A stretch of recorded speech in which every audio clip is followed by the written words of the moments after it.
નમસ્કાર ખેડૂત મિત્રો, રાઠોડ નારણ આઈસીએલ કંપનીમાંથી આજે આપણે વાત કરવાના છીએ ઝીંક તત્વ વિશે કે કોઈ પણ પાકમાં ઝીંકનું કામ શું છે.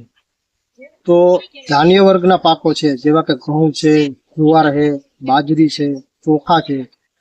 તો આવા જે ધાન્ય વર્ગના પાકો છે તો એની અંદર કાર્બોહાઈડ્રેટ બનતું હોય છે.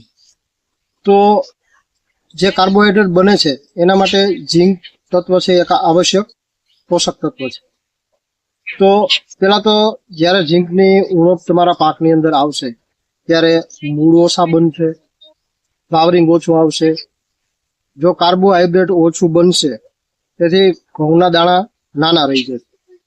તો નોર્મલ પરિસ્થિતિ જ્યારે ઘઉંની હોય ત્યારે તમને બધું સારું લાગે, પાકનો ગ્રોથ સારો હોય, વૃદ્ધિ સારી હોય, તમે એનપીકે ખાતર, નાઇટ્રોજન, ફોસ્ફરસ, પોટાશ આપેલું હોય, કેલ્શિયમ આપેલું હોય, એ છતાં પણ તમારો પાકનું જે ફ્લાવરિંગ આવે છે, ડુંડી નીકળે છે, નાની ક્યારેક રહી જતી હોય છે. તો આનું મેજર કારણ શું હોય કે જ્યારે કોઈ કુદરતી પરિસ્થિતિ આવે એવી બની જાય કે કોઈ તમે એક પાણી આપવાનું ચૂકી ગયા પાકની અંદર, ઘઉંના પાકની અંદર છે કે બાજરી છે, જુવાર છે, એવા કોઈ ધાન્ય વર્ગના પાકમાં, તો એવી પરિસ્થિતિમાં જો ઝીંકની જમીનમાં ઉણપ હશે તો જ્યારે તમારો મૂળનો ગ્રોથ થવાનો હશે, એના જે મૂળના ગ્રોથ થવા માટે જે હોર્મોન્સ જરૂરી છે એ ઝીંક દ્વારા જ બનતું હોય છે. એટલા માટે નોર્મલ પરિસ્થિતિ જ્યારે હશે ત્યારે બધું સારું હશે, પણ જ્યારે એક પરિસ્થિતિ એવી આવશે કે તમે પાણી ચૂકી ગયા હોય, એવી પરિસ્થિતિમાં તમારો પાક નાનો રહી જાય.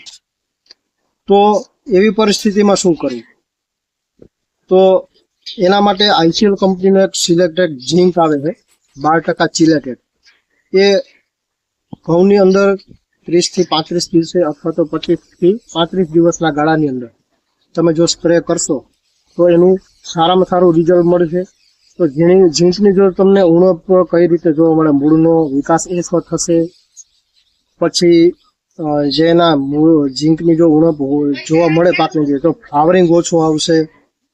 પછી જ્યારે પરિપક્વતા અવસ્થા આવશે ત્યારે ઘઉંના દાણા નાના રહી જાય.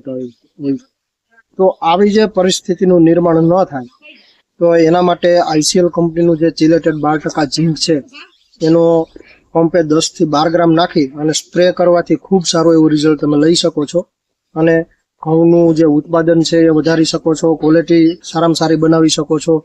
એટલે ખાસ ભલામણ કરવામાં ખેડૂત મિત્રો આવે છે કે આઈસીએલ કંપનીનું જે ચિલેટેડ ઝીંક છે 12% એનો સ્પ્રે કરવાથી આવા બધા પ્રશ્નો હલ કરી શકાય છે. આભાર.